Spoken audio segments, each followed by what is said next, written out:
ایک اور پہلو جو اس آیت سے نکلتا ہے وہ یہ ہے کہ فرمایا قرآن کریم اس رات کے متعلق اتارا گیا، جس کا مطلب یہ ہے کہ اس رات کے تمام مضامین قرآن کریم میں موجود ہیں۔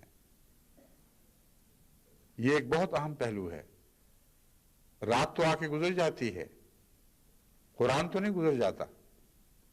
قرآن تو ہمیشہ ہمارے سامنے رہتا ہے۔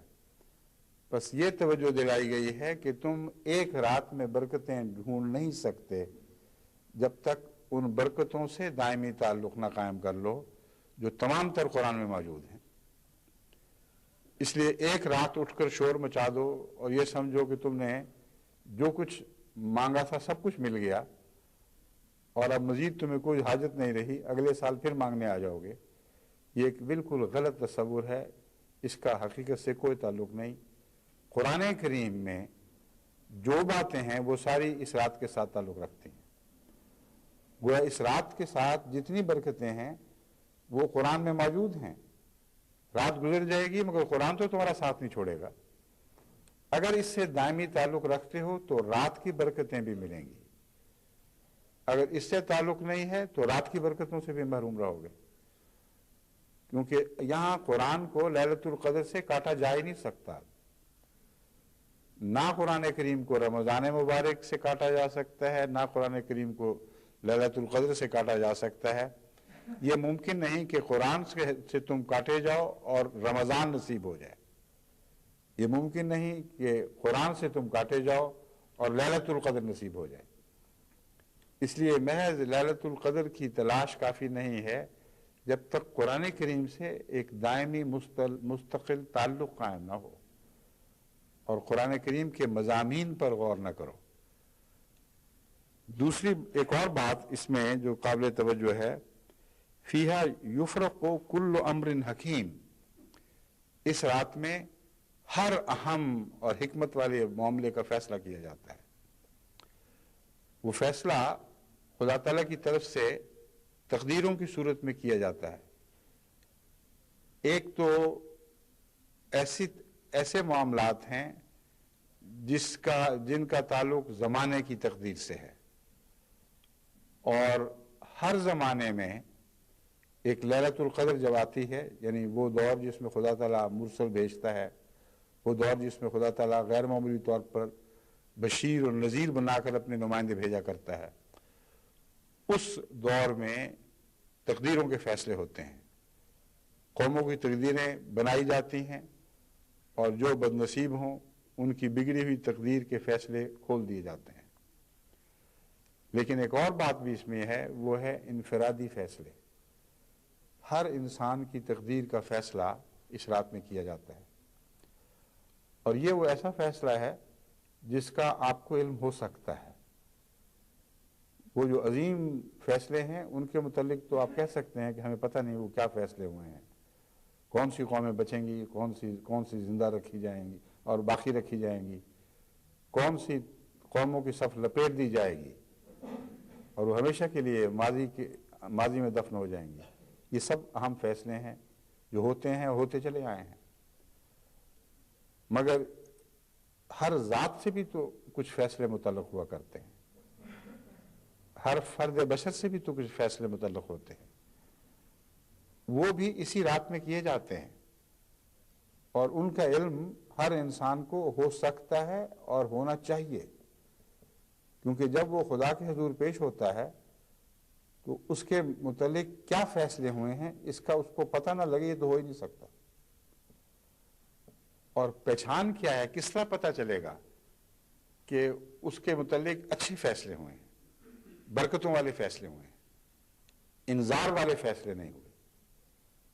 وہ اس طرح پتہ چلتا ہے کہ انسان جب لیلۃ القدر کی راتوں میں، یعنی اس کی تلاش میں راتیں گزارتا ہے تو کچھ اسے خود فیصلے کرنے پڑتے ہیں۔ جن فیصلوں کی اس کو توفیق ملے، جو نیکی پر قائم ہونے کے فیصلے ہیں اور گناہوں کو چھوڑنے کے فیصلے ہیں، وہی فیصلے ہیں جو آسمان پر اس کے متعلق ہوتے ہیں، اور خدا ان کی توفیق عطا فرماتا ہے۔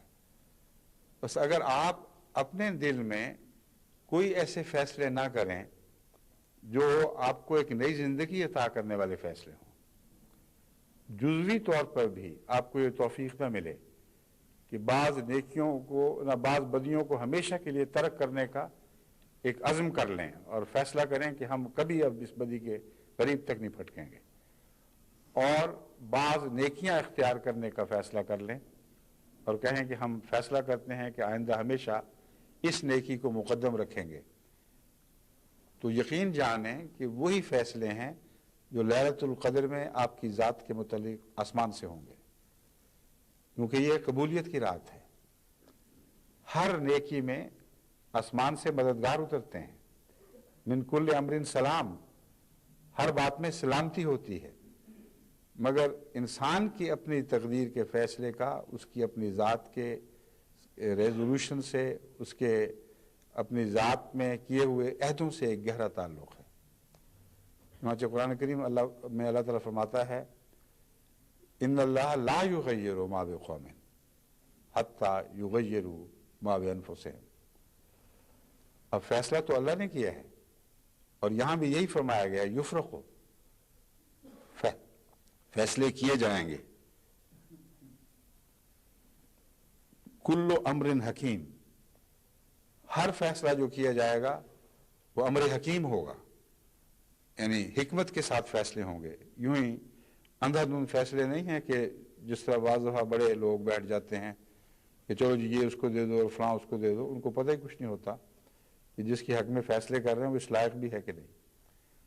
تو قرآن کریم فرما رہا ہے کہ اللہ اس رات جو فیصلے کرتا ہے وہ تمام فیصلے حکمت پر مبنی ہوتے ہیں، اور انسانی فیصلوں کا جہاں تک تعلق ہے وہ پہلے ہوتے ہیں، ان کے مطابق پھر ان کی سچائی پر نظر رکھتے ہوئے اللہ تعالیٰ آسمان سے ایک فیصلہ صادر فرماتا ہے۔ اس کی تائید میں یہ دلیل ہے کہ ان اللہ لا یغیر ما بقوم حتی یغیروا ما بانفسہم، اللہ تعالیٰ کسی قوم کے متعلق کسی قوم کی حالت بدلتا نہیں جب تک پہلے وہ خود اپنی حالت نہ بدل لے۔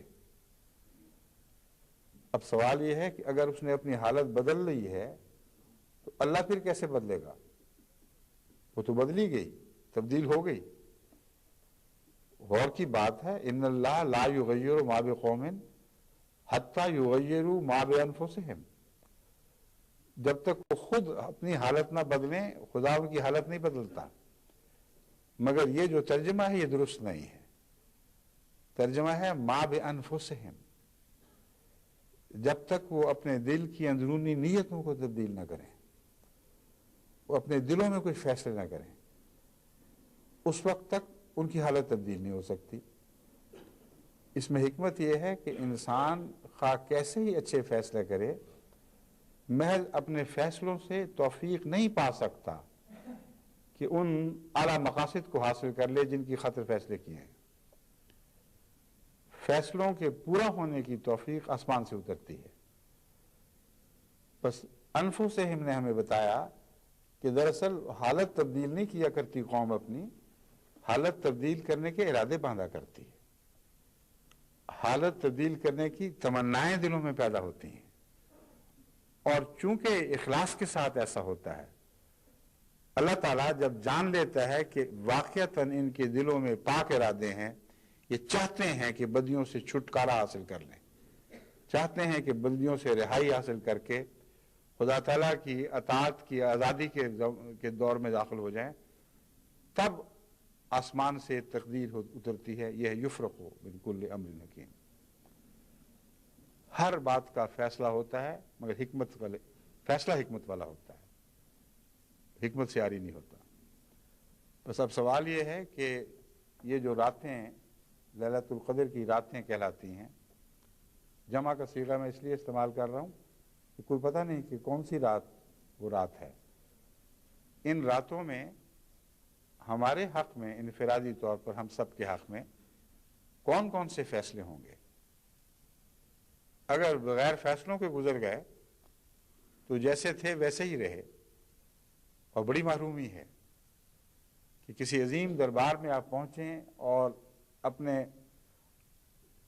خالی دامن کو پیش کر کے اس سے کچھ مانگیں، اور کچھ بھی نہ ملے، ساری رات چلاتے رہیں مگر کشکول خالی کا خالی رہے اور اس میں کچھ بھی نہ اترے۔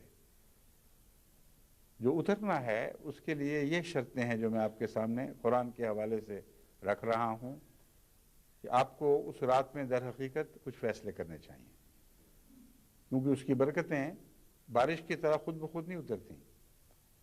ان برکتوں کے مضمون کو پر روشنی ڈالتے ہوئے اللہ فرماتا ہے کہ ان کا برکتوں کا تعلق کچھ فیصلوں سے ہے، اور وہ تقدیر خیر و شر کے فیصلے ہیں۔ ان فیصلوں کا تعلق تمہاری اپنی ذات سے ہے۔ تم اگر اپنے نفوس میں پاک تبدیلیاں لے کر اس رات حاضر ہو گئے تو یاد رکھو کہ تمہارے حق میں آسمان سے ویسی ہی تقدیریں جاری کی جائیں گی، اور اگر تم خالم خلی لفظوں کے تحفے لے کر آؤ گے تو خالم خلی لفظ تمہارے اوپر لوٹا دیے جائیں گے۔ جیسے خالی وہ گئے تھے خدا کے حضور ویسے ہی خالی اتر آئیں گے۔ تو دراصل لیلۃ القدر ہے جس کا مضمون رمضان میں سب سے زیادہ اہمیت رکھتا ہے۔ بس جہاں تک زمانے کا تعلق ہے، میں پچھلے رمضان میں اس پر روشنی ڈال چکا ہوں۔ اب میں انفرادی پہلو کو نمایاں کر کے آپ کے سامنے رکھنا چاہتا ہوں۔ جہاں حضرت مسیح موعود علیہ السلام نے زمانہ خیر و شر کی بات کی ہے، پورے زمانہ نبوی کو ایک لیلۃ القدر قرار دیا، وہاں یہ بھی فرمایا کہ ایک رات واقعتاً بھی ایسی آتی ہے جو ساری زندگی سنوار دیتی ہے، یا اگر محرومی ہو تو ساری زندگی کی محرومیاں چھوڑ کر چلی جاتی ہے۔ اسی لیے فرمایا کہ خیر من الف شہر، وہ رات ایسی ہے جو 1000 مہینوں سے بہتر ہے۔ 1000 مہینے تقریباً 80 سال بنتے ہیں۔ انسان کی عمر بھی 80 سال کے لگ بھگ شمار کی جاتی ہے، یعنی غریب قوموں میں تو اگرچہ زندگی کی اوسط عمر کم ہو گئی ہے، مگر احقاب کا لفظ جو عربی میں آتا ہے وہ 80 سال کا ہی ہے، اور قرآن کریم نے بھی ایک صحت مند آدمی کی اوسط عمر 80 سال ہی مقرر فرمائی ہے۔ خیر من الف شہر سے صاف ظاہر ہوتا ہے کہ 80 سال سے اوپر کچھ مہینے۔ اب یہ دیکھ لیجئے، ایک رات ایسی آتی ہے جو ساری زندگی کی راتوں سے، ساری زندگی کے دنوں سے، ہر لمحے سے برکتوں میں بڑھ جاتی ہے، اور بڑی فضیلت والی رات ہے جو ساری زندگی پر بھاری ہے۔ ایک طرف یہ رات اور دوسری طرف باقی ساری راتیں، سارے دن، تمام لمحات جن کو وہ راتیں اور دن سمیٹے ہوئے ہوتے ہیں۔ اس رات کی تلاش بھی ضروری ہے۔ حضرت مسیح موعود علیہ السلام نے فرمایا کہ یہاں 80 مہینوں والی رات سے مراد واقعتاً ایک ایسی رات ہے جو قبولیت کی رات ہے۔ حضرت صلی اللہ علیہ وآلہ وسلم نے اس رات کا تعلق بخشش سے باندھا ہے، اور سب سے بڑی برکت یہ بیان فرمائی ہے کہ پچھلے سارے گناہ بخشے جاتے ہیں، اور اس بخشش کا تعلق سچی توبہ سے ہے۔ بس وہ رات جو توبہ کی رات ہے وہ نصیب ہو جائے، یہ مراد ہے۔ ایسی رات جس میں انسان اپنے ماضی پر نگاہ ڈال کر اپنی کمزوریوں کو اپنی آنکھوں کے سامنے دیکھے اور ایک ایک کر کے ان کو رد کرتا چلا جائے، اور ایک ایک کے تعلق میں خدا کی پناہ ان سے خدا تعالیٰ کی پناہ میں آ جائے اور ان سے دور ہٹنے کا فیصلہ کر لے۔ یہ جو تفصیلی جائزہ ہے اپنی زندگی کا، یہ وہ جائزہ ہے جو اس رات کو آپ کے لیے برکتوں سے بھر سکتا ہے۔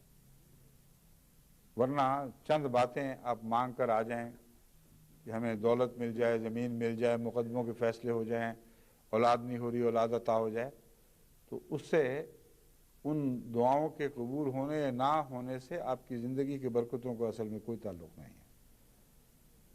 وہ زندگی کی برکتیں اس فیصلے سے تعلق رکھتی ہیں کہ تم خدا کے ہو گئے ہو، اس فیصلے سے تعلق رکھتی ہیں کہ اب یہ برکتیں زندگی بھر تمہیں کبھی نہیں چھوڑیں گی، اور ہمیشہ کے لیے تمہارے اندر ایک پاک تبدیلی پیدا ہو جائے گی۔ وہ پاک تبدیلی کیا ہے؟ حیا حتی مطلع الفجر، کہ تمہارے اندر سے ایک صبح پھوٹ پڑے گی، اور جب صبح پھوٹ پڑی تو رات کے سارے اندھیرے ماضی بن گئے، وہ خوابوں کی باتیں ہو گئیں، اور صبح جب پھوٹتی ہے تو پھر اندھیروں کا کوئی حصہ باقی نہیں رہتا، وہ زمانہ گزر جاتا ہے۔ تو اسی لیے میں نے کہا کہ دائمی ہے یہ، فرشتے اترتے ہیں اور جب اندھیری رات صبح میں تبدیل ہو جاتی ہے، پھر ہمیشہ انسان اسی نور میں رہتا ہے، اسی نور میں زندگی بسر کرتے ہوئے اپنے خدا کے حضور حاضر ہوتا ہے۔